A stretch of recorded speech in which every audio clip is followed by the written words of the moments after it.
அல்லாஹ் எதை விதித்தானோ அவனுக்கென்று எது முடிவு செய்யப்பட்டிருக்கிறதோ அதுதான் வாழ்வில் நடக்கும்.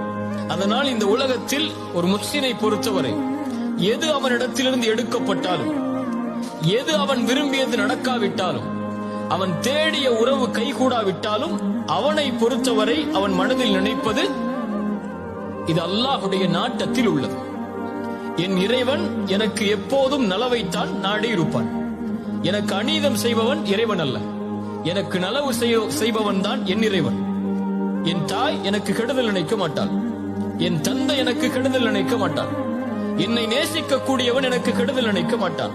அதுபோல்தான் என்னை படைத்தவன் இவர்களை விடவெல்லாம் மேலானவன். அவன் ஒருபோதும் எனக்கு கெடுதல் நிலைத்திருக்க மாட்டான். அவன் நாடியது நடந்திருக்கிறது, நடப்பது எனக்கு நல்லது, நான் அதை விரும்பாவிட்டாலும் என்பதைத்தான் ஒரு முஃமின் தன்னுடைய வாழ்க்கையின் அடிப்படையாக கொண்டிருப்பான்.